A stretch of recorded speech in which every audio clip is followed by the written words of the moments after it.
Coucou. Toujours dans la série des abus sur les enfants, je viens te partager aujourd'hui le témoignage d'une amie très chère à mon cœur que tu as déjà pu voir dans des vidéos précédentes. C'est qui s'est rebaptisée en laissant derrière elle qui a été manipulée et formatée par le directeur des foyers de l'enfance de Bourges, rien que ça, qui l'a transformée en son objet sexuel. Bien sûr, il avait bien repéré sa proie puisque avait subi déjà des violences au sein de sa famille et notamment sexuelles, et que les services toujours de la protection de l'enfance avaient sorti leur solution miracle avec le placement à 2 reprises en dehors de sa famille, ce qui a eu pour conséquence de détruire absolument tous les liens familiaux. On n'a jamais osé me revoir en tant que personne de la famille. On m'a vraiment prise pour une étrangère. Et puis, avec beaucoup de méchanceté. Voilà, beaucoup de méchanceté. Le foyer n'a pas aidé, si tu veux, dans la transition vis-à-vis de ma famille, de reprendre le contact. On n'était pas censé ne plus se voir jamais. Et là, clairement, ça a facilité vraiment les choses grande facilité. Donc j'ai été placée dans ce premier foyer, donc pour moi ça a été une catastrophe. Ça m'a permis de libérer la parole sur ce qui se passait au sein de ma famille. Donc du coup c'était ça qui était bien. Mais il n'y a pas eu derrière de soins avec la famille. On n'a jamais aidé ma mère. Ma mère, ça a mis des années avant qu'elle puisse se séparer de cette personne. Voilà, pareil, je suis pas là pour dire que cette personne était très mauvaise ou quoi que ce soit. Je comprends que la vie est difficile et je comprends plein de choses. Maintenant, je suis contre la violence. Ça c'est su au placement en fait. C'est au placement où j'ai réussi à parler. Et j'en ai parlé parce que dans la chambre dans laquelle j'étais placée, il y avait une fille qui aimait les filles et qui venait dans mon lit et qui venait me toucher. Et comme moi j'avais plus de force, j'étais stoïque quoi. Ça a été un démarrage de plein d'abus, on va dire. Et le deuxième placement, ça a été encore pire. C'est-à-dire que j'arrivais plus, j'étais déjà formatée pour ne pas dire, ne pas me défendre, J'ai déjà été formatée au moment du placement. Même si mon papa n'arrivait pas à gérer les choses, même si émotionnellement il avait une très grosse colère et il était violent, très violent, je pense qu'il aurait été mieux de l'aider lui et de continuer à ce qu'on se voit, parce que en l'aidant il aurait pu à l'intérieur ressentir autre chose et faire sortir cette colère, parce qu'il y a quelque chose chez lui qu'on aurait pu guérir pour que je puisse récupérer mon papa. On habitait à côté de Bourges et là le placement se fait dans le département du Cher. T'as le foyer central et puis après t'as plein de petits foyers autour, des annexes partout. Donc là, juste un petit message au passage aux gendarmes du coin et notamment à nos amis de Saint-Amand de Montrond. Quand on vous disait qu'il y avait mieux à faire que de piéger les gens au rond-point parce qu'ils n'avaient pas leurs attestations, eh bien, va y avoir plein d'informations dans cette vidéo. Et soit tu sais déjà et tu fais rien parce que en fait tu te trempes dedans, soit tu sais déjà et tu fais rien parce que t'es sous la pression de ta hiérarchie, ou soit tu fais rien parce que tu savais pas et là tu pourras plus dire que tu savais pas. Jusqu'où ta conscience va te laisser être collabo. Donc écoute bien, écoute aujourd'hui ce qu'elle va te raconter parce que ça se passe dans ta ville, là où tu es censé faire régner l'ordre et l'harmonie, avec discernement. Écoute comme ils l'ont brisé. Comme tout était planifié. Tout ça avec le directeur des foyers de l'enfance. C'est vraiment édifiant. Le protocole, ça a été pendant 2 mois, 0 contact avec l'extérieur. Et donc c'est vraiment pour formater et puis faire un peu ce qu'ils veulent après de nous derrière. Et on nous monte aussi contre l'extérieur. À un moment donné, on n'a plus envie de voir l'extérieur. Ça est venu petit à petit. Donc l'isolement, on m'a fait déménager en moins de 2 ans 7 fois à peu près.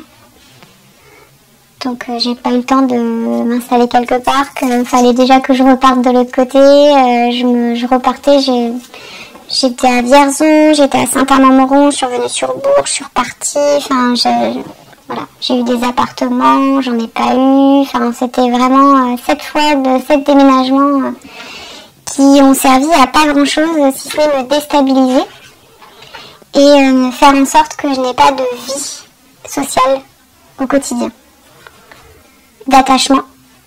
Donc là, je pense que le directeur du foyer de l'enfance avait déjà une idée en tête par rapport à moi. Je ne savais pas ce qui allait m'arriver. Dans le foyer où j'étais, c'est un gros pervers, le directeur. Je vais en parler après, mais c'est un pervers sexuel. Il fait des choses, il organise des soirées, il fait des choses de fou. Et les personnes avec qui il fait ça sont des personnes du foyer. Sa femme, donc qui n'est pas dans les soirées, mais sa femme est la psychologue du foyer de l'enfance.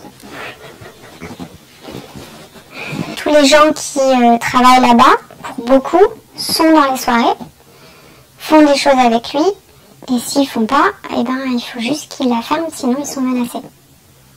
Donc ils sont pas tous comme ça. Donc dans les foyers où je suis allée, dans les annexes où je suis allée, ils n'étaient pas forcément en rapport avec lui dans ce système-là.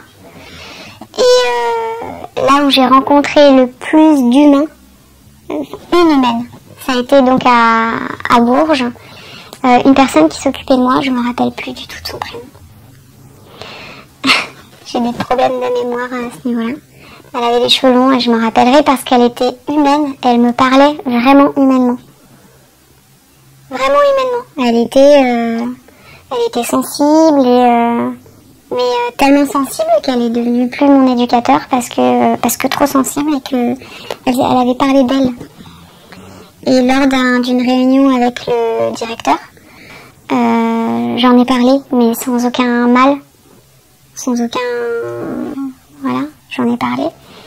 Et elle était plus mon éducateur référente. Et mon éducateur référent est devenu le directeur du foyer de l'enfance. Et là, j'étais fermée. J'étais dans la prison. Donc à partir du moment où c'est lui qui a pris mon dossier tout au quotidien en main, j'étais plus du tout en contact avec qui que ce soit de bienveillant. Mais il était déjà bien formaté. J'avais des rendez-vous avec lui dans son bureau. Je sais pas, moi je dirais toutes les semaines, une fois par semaine. Et il se reconnaîtra et tout le monde le reconnaîtra. Donc on est à Bourges. Il a son bureau. C'est un bureau tout en long. Et au fond du bureau, donc il y a lui, le bureau, et tout est noir. On le voit à peine. On l'aperçoit à peine. Et il y a une bouteille de Pepsi, voilà. Donc je vais donner le nom de la marque. Parce que tout le monde saura de qui je parle, vraiment. Donc on faisait ces rendez-vous là-bas. Donc quand j'arrivais, je faisais mes rendez-vous et je devais parler. Et je parlais de moi. Donc je me livrais largement. Et donc moi j'ai parlé beaucoup. À l'époque il y avait le procès par rapport à la personne qui était en cours. Et ça m'inquiétait beaucoup. Et lui ne voulait jamais parler de ça. Donc on parlait très rarement de ça. Les psychologues, pareil. Il y a 2 psychologues sur le foyer de l'enfance. Donc il y a sa femme et la deuxième. Et donc je suis allée voir les 2. Et on a rarement parlé de ça aussi. Là, elle parle du procès impliquant un des membres de sa famille contre qui elle a porté plainte pour violence sexuelle, ce qui était quand même donc un gros traumatisme. Mais visiblement, aucun des accompagnateurs de l'aide à l'enfance ne semble s'intéresser à cette histoire qui pourtant, elle, l'inquiète beaucoup. Mais c'est que le directeur avait d'autres centres d'intérêt. Et donc pendant ces rendez-vous, je lui expliquais que j'avais des cauchemars qui revenaient. Et j'en avais 2 à l'époque qui étaient énormes. Et il y en a un, il s'en foutait parce que ça l'intéressait pas particulièrement. Par contre, le deuxième l'a vachement intéressé. Et il a voulu en reparler beaucoup. Donc le cauchemar c'était, je me vois en fait sur une croix et je suis lacérée partout et je vois du sang partout. Et ça l'intéressait énormément. Donc il voulait revenir tout le temps sur ce cauchemar. Et donc là a commencé, si tu veux, le processus. C'est bien de ce que tu vois, c'est intéressant, c'est normal. Voilà, et on peut même tout à fait le vivre en vrai, tu sais. Tout ça a commencé à se mettre en place. Donc il m'a expliqué que j'étais très intelligente, que j'étais une personne beaucoup plus intelligente que la moyenne. Genre. Mais à l'époque j'y ai cru. J'y ai vraiment cru. J'étais très naïve. J'ai cru à tout ça. J'ai cru à tout son discours. Et que les personnes intelligentes, on était capable de gérer une double vie. Qu'on pouvait avoir une vie normale, devant tout le monde, avec les éducateurs, les enfants, on mange, tout ça. Et puis à côté de ça, on pouvait gérer totalement une deuxième vie. Ah bon ? Et comment ? Donc tout s'est mis en place en fait petit à petit dans les rendez-vous en fait une fois par semaine. À ce moment-là, j'ai commencé à vivre en autonomie. Donc il a commencé à me placer dans des appartements dans Bourges. J'ai retrouvé dans mon appartement des affaires de d'autres personnes dans l'appartement dans lequel je vivais. Donc il avait les clés de chez moi. Là, j'ai pas encore 18 ans. Il me formate avant mes 18 ans. Et au moment où il passe à l'acte, j'ai pas 18 ans encore. Et quand il passe vraiment à l'acte, il attend mes 18 ans. Donc c'est un pourri quoi. Je vis dans un appartement et je suis censée me faire opérer des doigts de pied parce que j'ai des ongles incarnés qui sont d'ailleurs toujours pas opérés. Il me dit bah non tu vas pas faire ça, tu vas travailler cet été. Et je lui dis bah je dois me faire opérer, c'est important, je peux pas travailler. Non, tu vas partir. Et tu vas travailler, tu vas venir avec moi. Je te propose du travail, tu vas venir. Donc il m'a emmené dans faire des camps pour handicapés. Donc là je retrouve des éducateurs du foyer sur place. Donc c'est un business. Je me rends compte, je l'ai pas compris sur le moment, mais là aujourd'hui, plusieurs années plus tard, je me rends compte que c'est un gros business. Ils gagnent bien leur vie, hein, ces gens-là. Parce qu'en plus de leur travail, l'été ils prennent des vacances, parce que c'est des vacances pour eux, ils s'occupent pas des handicapés. Faut croire qu'ils s'occupent des handicapés. Les gens comme ça, on s'occupait des handicapés, ouais. Mais les autres, non. Donc les directeurs, ils sont super bien payés pour gérer des camps pour handicapés. Et ils emmenaient là-bas des femmes. Il n'y avait que des femmes, il n'y avait pas d'hommes.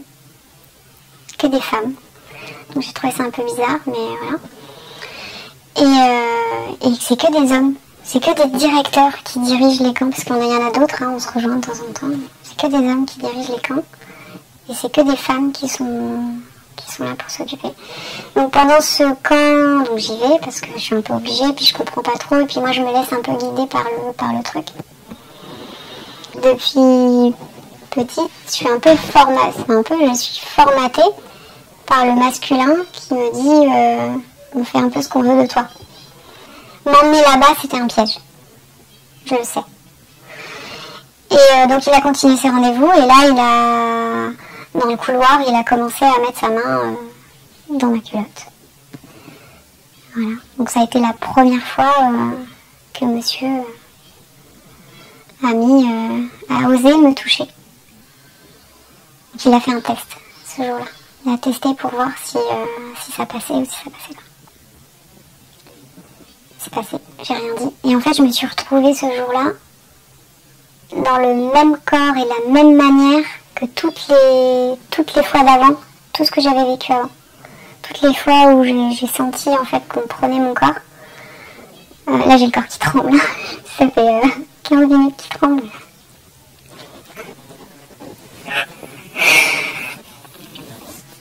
Donc à chaque fois qu'il se passe ça sur moi, je pense que je suis plus là.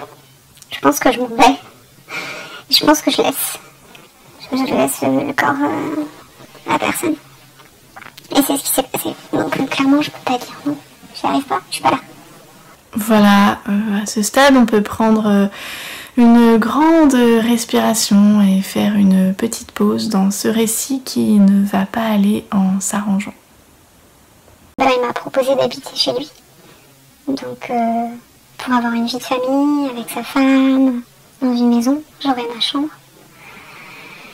Et j'ai dit ok. J'ai dit ok parce que je voulais retrouver une vie de famille à tout prix. Et que j'avais plus de contact avec qui que ce soit et que avec les dénonciations que j'avais faites par rapport à l'autre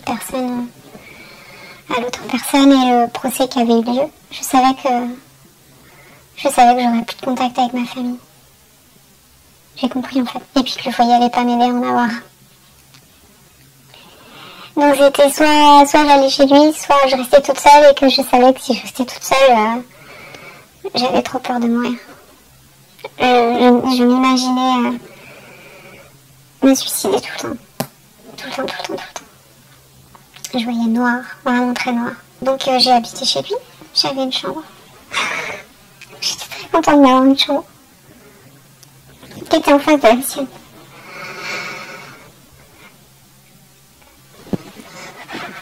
Et puis de l'autre côté, il y avait son fils. Ah ben voilà. Donc sa maison est très grande. Et elle est complètement farfelue. C'est comme un château. Ils avaient un chien qui était un Doberman, une femelle Doberman, avec laquelle je pense j'avais beaucoup de liens parce que je l'aimais beaucoup. Je pense que j'ai toujours aimé les animaux. J'ai toujours été très proche des animaux, plus que des humains. Donc dans cette maison, en fait, il organisait des soirées, donc le terme est sadomasochiste, pour des Parisiens. Donc c'était des Parisiens qui venaient. Donc moi je pouvais pas les voir parce que j'étais tout le temps masquée. J'étais donc une soumise. J'avais le fameux masque que tout le monde porte aujourd'hui. Moi j'avais un masque sur toute ma tête. Sur tout en fait. Soit j'avais une boule, soit j'avais un masque. Et un masque et avec une boule. Et j'avais pas le droit de lever la tête. Donc j'ai été initiée pour des soirées comme ça. J'ai été emmenée dans plusieurs endroits. Je sais pas forcément trop où tout le temps, puisque j'étais masquée. J'avais un casque dans la voiture, donc je sais pas où j'allais. Donc il y a sa femme et il y a trois maîtresses, qui sont très proches de lui. Il y en a une malheureusement qui mettra fin à ses jours. Beaucoup connaissent cette histoire. Si les gens veulent retrouver, oui, sur Bourges, il y a eu un procès. Elle s'appelle Anne-Sophie, elle s'appelait. Donc je l'ai croisée dans les soirées. Elle était très mal. Donc c'était un éducateur qui était humaine. Comme pour moi, j'aurais pu exactement vivre la même chose qu'elle. J'aurais pu partir. Parce qu'il faut assumer derrière tout ce qu'on a fait. Tout ce qu'on nous a fait faire. Il faut assumer. Tout ce qu'on sait pas aussi. S'il y a des choses que j'ai pas vues. Et je le sais. Je sais qu'il y a des choses que j'ai pas vues. Déjà parce qu'on en parlait. Donc l'initiation pour tout ça, c'était partir dans des appartements, dans des lieux, dans des maisons de ses maîtresses. On avait cette double vie qui me parlait. Donc il appelle ça la porte verte. Son truc à lui, c'est la porte verte. Et quand on passait la porte verte, on allait dans le sadomasochisme. Et quand on passait en dehors de ça, voilà. Donc j'avais un nom de scène, on m'a formaté. Je m'appelais pas Mélanie. Je m'appelais Angela. Je savais jamais quand est-ce que ça allait arriver. Il y avait toujours une maîtrise de moi. Donc de mon corps, toujours. Le matin, c'est lui qui m'emmenait ou sa femme, ça dépendait. Et c'est lui qui me ramenait. Enfin, et quand j'étais dans la voiture, pareil, je savais jamais quand est-ce qu'il allait s'arrêter. Jamais. Un jour, parfois, je savais jamais quand est-ce qu'il allait m'emmener ailleurs. Le soir, je prévoyais de faire mes devoirs ou machin, c'était impossible. J'étais à la fac, on m'avait inscrit à la fac. J'ai pas choisi. J'ai pas choisi mon parcours scolaire. Donc il m'a inscrite à la fac de droit en attendant que je puisse passer le concours d'éducateur spécialisé. Étonnant. Il avait programmé, il avait toute une vie pour moi. J'étais censée rester auprès de lui. Hein. Donc on m'a réinventé une vie. Donc j'ai eu une nouvelle vie que j'ai racontée pendant des années derrière. J'ai gardé cette vie, cette fausse vie pendant des années. Aux gens, dehors. Je racontais cette vie. Naturellement, c'est ça qui venait. Et après, je me disais, mais en fait, c'est pas ta vie, qu'est-ce que tu fais? Et c'était déjà, en fait, j'étais déjà dans ce discours-là. Donc, du coup, je me disais, mais non, mais les gens, ils vont rien comprendre, si tu veux. Donc, alors lui, il pense que Mélanie et Angela, il y en avait deux. Moi, pour moi, j'étais Angela tout le temps.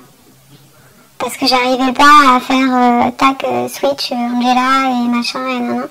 Mélanie, quand elle allait à la fac, j'avais des amis à la fac. Et je m'en souviens pas. Parce que je ne me souviens que d'Angela. Et donc là, j'étais perdue dans l'ombre, en fait. Hein. J'étais pas là. Il y a bien eu une dissociation de fait chez moi. Et elle a tellement été bien faite qu'effectivement, elle a servi pour beaucoup de personnes. Donc, c'est-à-dire beaucoup d'hommes derrière ont pu profiter du programme intérieur qui a été mis. On retrouve cette dissociation dans tous les cas de manipulation mentale. Elle est nécessaire pour que la conscience abandonne le corps et la volonté de l'être concerné, et elle n'est possible qu'après de longues et douloureuses tortures, tant psychologiques que physiques. Donc les initiations, c'est très pervers. Ça va au-delà de ce qu'on peut imaginer. Donc ils cherchent à tout le temps vouloir faire fonctionner les rêves, de quoi tu rêves, de quoi tu penses, à quoi tu penses, qu'est-ce que tu peux imaginer comme scène, il veut en fait sortir de nous tout le temps la noirceur. Donc il initie petit à petit. Donc l'initiation, ça fait mal, c'est très douloureux. C'est des pinces, c'est des boules dans la bouche pendant des heures, et du coup, je pense que j'ai des problèmes au niveau de la mâchoire à cause de ça. Parce que c'est tout le temps en fait. C'est sexuel, donc c'est des objets. Avant d'avoir des sexes dans nous, on a des objets énormes, des trucs qui font frissonner d'avance. Et on a des menaces en fait, si tu prends pas celui-ci, t'auras celui-ci. Donc il faut accepter cet objet dans ton corps, sinon t'auras l'autre. Je sais qu'il y a des films de moi, il filmait à chaque fois. Donc il a tout le temps filmé. J'aimerais bien savoir où ils sont. J'aimerais bien les récupérer. Je suis certaine, et il me l'a dit, qu'il y en a une autre que moi. Qu'il a fait exactement la même chose qu'avec moi et qui n'était pas majeur. J'ai vu et j'ai senti la perversité. Ça va loin. La manière dont ils utilisent les corps. Faut bien comprendre que y a un soumis. Je pense que c'est satanique, tout ça. Ils utilisent le terme sadomaso-SM, mais que des rituels sataniques. C'est très noir. Et la manière dont on est habillé et dont on est présenté, voilà quoi. On aurait pu, les films qu'il a tournés, clairement, c'est des films sataniques. Sa maison, le décor de la maison, il y a une pièce complètement dédiée, il y a des pylônes, c'est... Donc bien évidemment, mes cauchemars, il les a réalisés, j'ai été pendue, j'ai fait, plein de choses que j'aurais jamais voulu vivre, en vrai. Donc là, je vais poser la question fatidique que certainement beaucoup d'entre vous se posent là, c'est puisqu'elle est majeure, pourquoi est-ce qu'elle ne part pas simplement? Ça paraît vrai de l'extérieur sur nous, de l'intérieur, on se demande pourquoi les gens se posent cette question. Comment c'est possible? C'est une séquestration. Même si on n'est pas enfermé, c'est une séquestration. On peut pas, le corps il peut plus, il n'y a plus rien qui peut faire ça. On sait même pas si on part, on va où. J'ai fini par le faire, je suis partie. Je suis partie. Mais on va où? C'est le directeur du foyer de l'enfance. Je sais pas, non? On n'est pas des adultes. Hein. On m'a pas, entre guillemets, appris à être adulte. On m'a pas expliqué ce qu'était la vie, le travail, faire des études, pourquoi, comment ça se passe dehors, les relations avec les autres. Jamais on m'a parlé de tout ça. On m'a jamais parlé de la sécurité sociale, de la mutuelle, de comment fonctionne une banque, une carte bancaire, jamais. On m'a jamais expliqué ça. Par contre, on m'a expliqué comment fonctionne la sexualité dans le sadomasochisme. Je le connais par cœur, ça, ce domaine-là. Voilà, comment je suis arrivée dans la vie.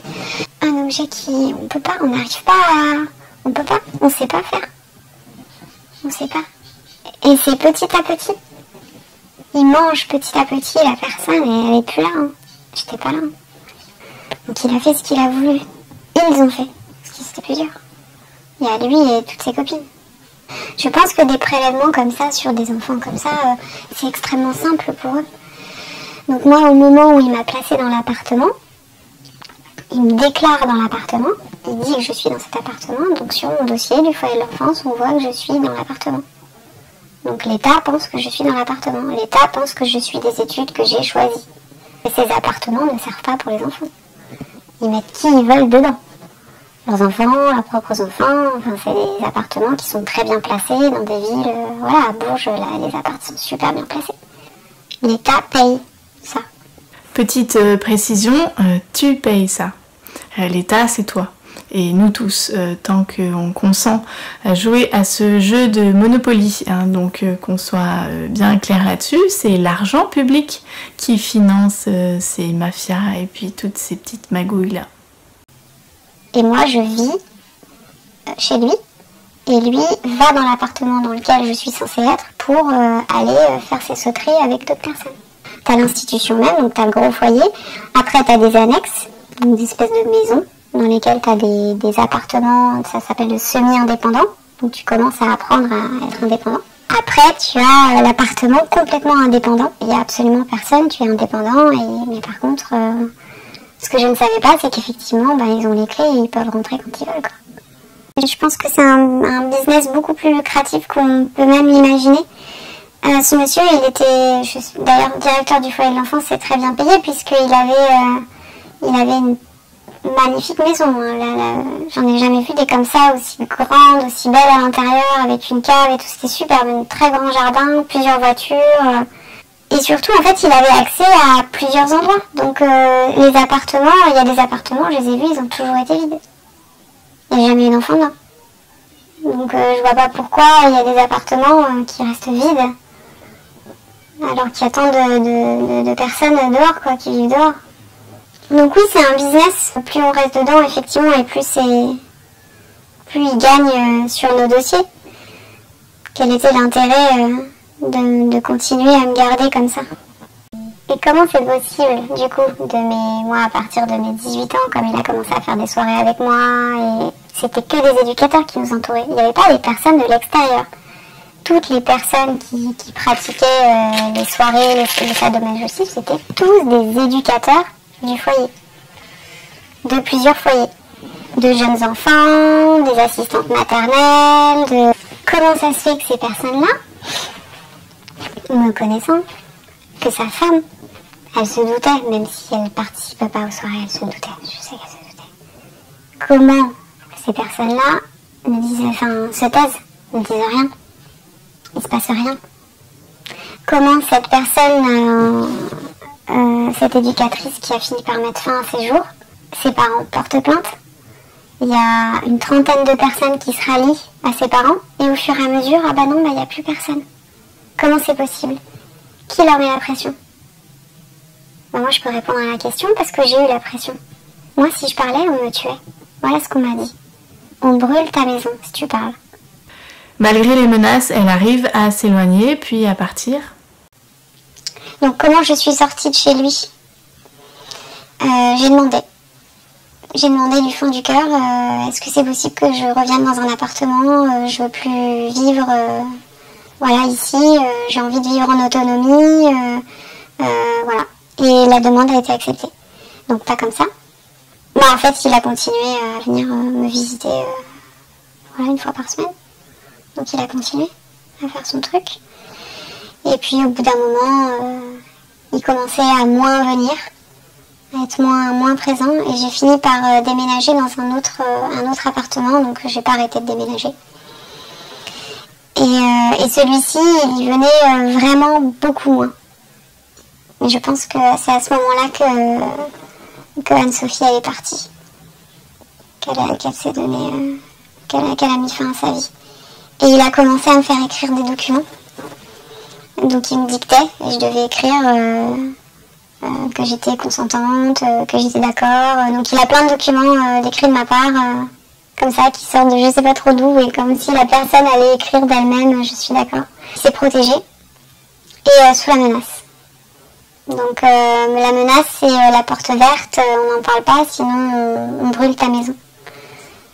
Donc c'est si on fait pas, on n'a rien. Donc il joue avec la peur énormément. J'ai fui donc la ville de Bourges.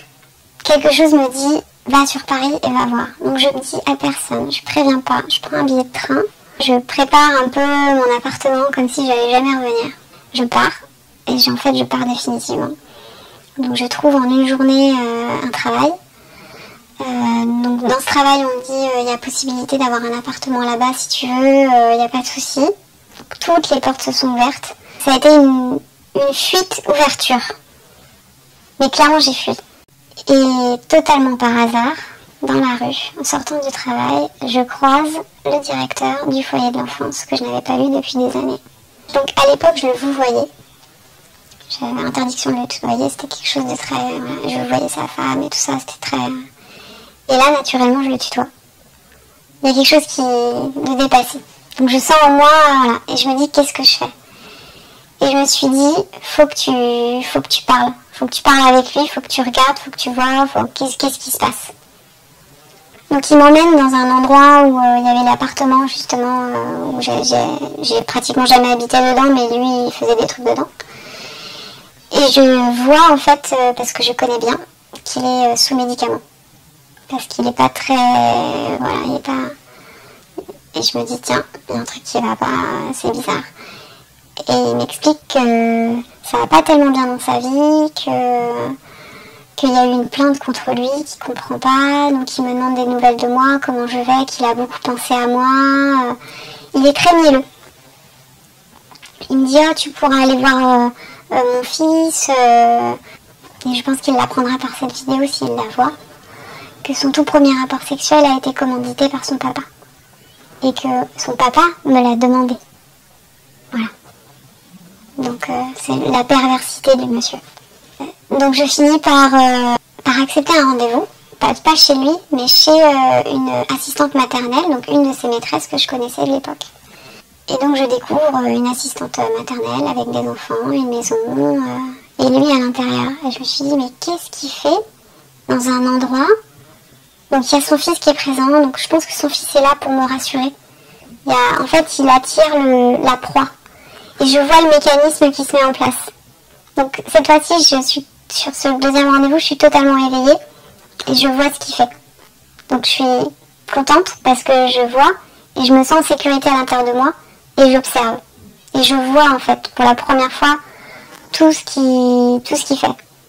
Donc il y a des bébés, il y a des enfants et je trouve ça un peu bizarre et bref, j'attends, on boit un coup, tout ça, on se met dehors dans le jardin. Et là, il attend que la personne s'en aille, donc l'assistante maternelle, et il prend la petite, une petite fille, il la pose sur ses genoux, et devant moi, il touche sa poitrine, et il fait, tu vois, cette poitrine, ce sera une grosse poitrine voluptueuse. Et là, dans ma tête, j'ai viré total, et je me suis dit, ça y est, en fait, il s'arrêtera jamais. Et je me suis posé la question, avec les enfants, qu'est-ce qu'il fait? Pour moi, il s'arrêtera jamais. Donc, j'ai gardé mon calme intérieur, je suis allée au bout du rendez-vous, j'ai discuté avec son fils. J'ai plus jamais répondu aux appels ni quoi que ce soit de ce jour-là. Il savait où j'habitais, donc il est venu frapper. Donc je me suis dit, ça y est, c'est reparti, il faut que je fuis une deuxième fois. Et donc avant que je parte, donc avant que voilà, j'étais donc dans mon lieu de travail, donc le fameux directeur du foyer de l'enfance m'avait demandé donc de parler à une personne donc, qui souhaitait témoigner contre lui au procès. Donc j'ai tous les prénoms, j'ai absolument tout le monde, j'ai tout retrouvé ça. Je ne retrouve pas ma vie à côté, mais avec lui, les prénoms, je les ai. Et donc c'est l'assistante maternelle qui fait genre d'être copine avec elle, qui vient sur mon lieu de travail, donc je travaille dans un bar, et qui dit voilà, alors qu'est-ce que tu as à lui dire, que c'était normal, tout va bien, c'est ça. Et en fait on m'a clairement fait comprendre, fais-le, sinon la porte verte brûle ta maison. Donc je suis encore dans un système où je regarde la personne, voir si elle est un peu éveillée ou pas, et je me sens en fait en danger.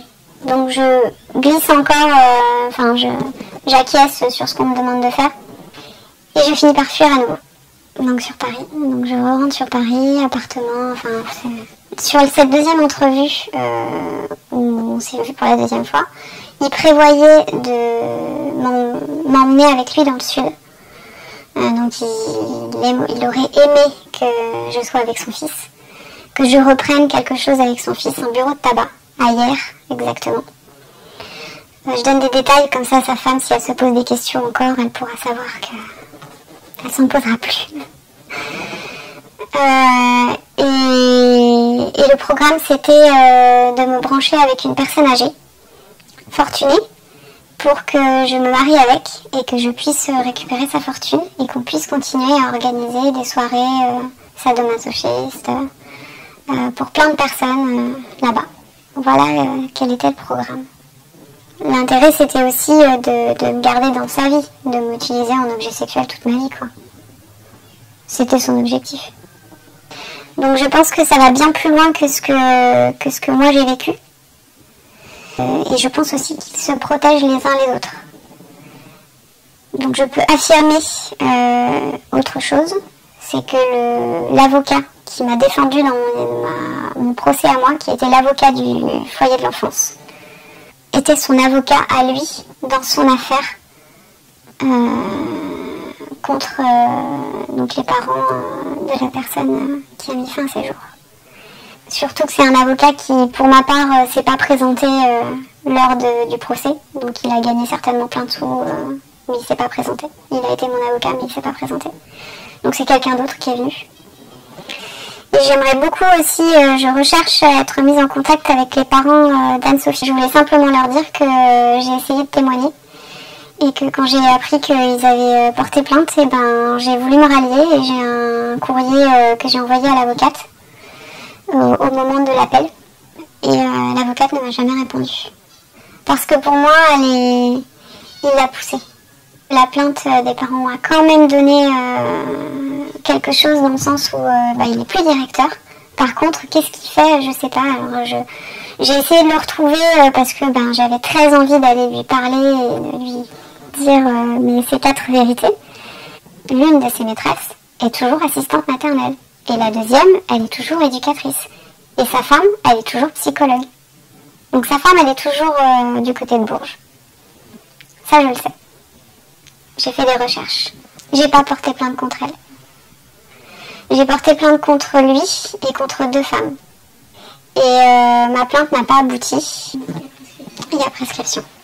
Vous pouvez contester cette décision. Donc je peux poursuivre. Donc il y a des chances que je poursuive d'ailleurs. Ça a mis, je sais plus les dates, mais en gros plus de 20 ans pour que moi je puisse parler de ce genre de choses.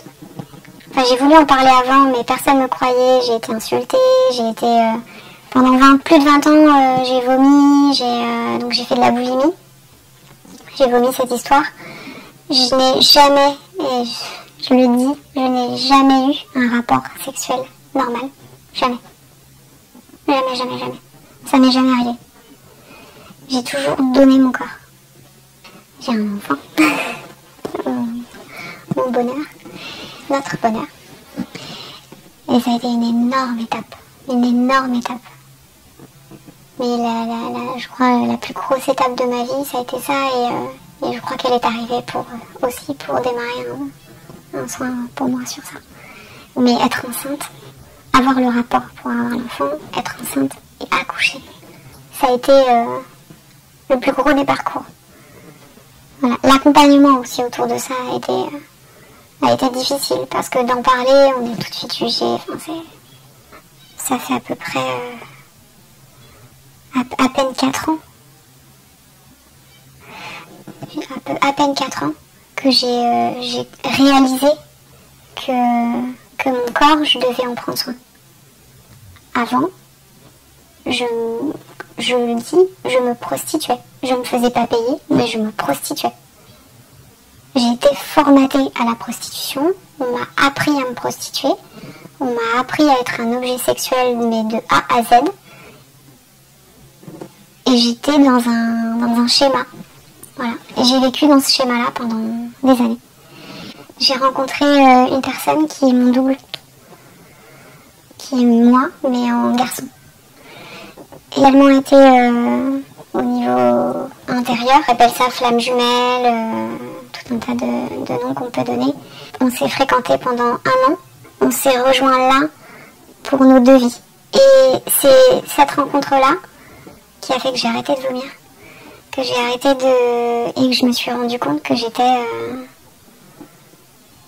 pas là en fait. Et en fait j'étais pas là, j'étais pas dans mon corps.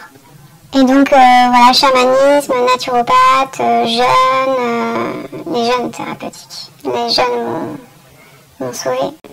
J'étais pas vraiment présente dans une conversation. Et du jour au lendemain, je me suis rendu compte que j'arrivais à capter plus de choses. Et les gens m'ont dit mais c'est bizarre parce que t'as changé. Avant tu nous écoutais pas et maintenant tu nous écoutes.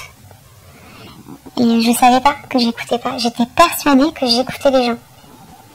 Et en fait non. J'étais totalement incapable de les écouter. Je suis chanceuse dans ce que j'ai vécu. Ça aurait pu vraiment très mal finir, d'une part. Et j'ai croisé au foyer de l'enfance des enfants beaucoup plus maltraités que moi. Je pense déjà qu'il ne faut pas appeler ça foyer, clairement. Et puis tout changer, quoi. Faut tout péter pour tout recommencer, quoi. C'est pas ça. Non, c'est pas ça, non. La protection de l'enfance, de la mère, de l'autre dans ses difficultés. Comment consentir encore à vivre dans un monde où la souffrance d'une grande majorité rapporte beaucoup à une petite minorité. Comment évoluer dans un monde où la misère est lucrative. Il est temps de libérer la parole, que chaque victime puisse parler sa vérité, que chaque responsable repenti, complice ou observateur puisse trouver le courage de témoigner. Et c'est pas pour inonder l'espace collectif avec des histoires sordides et morbides qui nous font nous désespérer sur l'état actuel du monde, mais c'est pour libérer les mémoires, libérer l'énergie, libérer les blessures, et puis s'alléger pour aller vers autre chose, savoir ce qu'on quitte. Parce que quand même, nous avons permis collectivement que toutes ces choses se passent dans le secret, et aujourd'hui que ce n'est plus caché, eh bien faire savoir à ceux qui voudraient détruire des vies dans le silence en croyant encore à leur impunité de leur caste là de pseudo-élite, eh bien sache que ce n'est plus possible et ce n'est plus aussi facile. Aujourd'hui, le fait que je parle, parce que je pense que si j'avais parlé avant, déjà parce que les gens ils étaient incapables d'entendre ce genre de choses avant. Je sais pas pourquoi aujourd'hui les gens ils arrivent un peu plus à entendre ce genre d'histoire. Aujourd'hui, j'ai pas peur.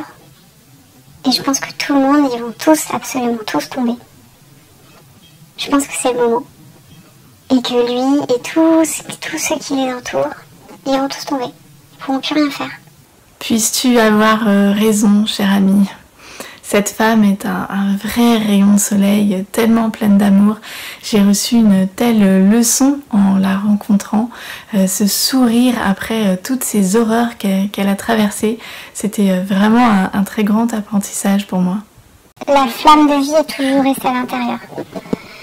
Je suis, d'après les esprits, quand tu vas voir une chamane, je m'appelle celle qui a traversé la nuit tout en gardant la lumière.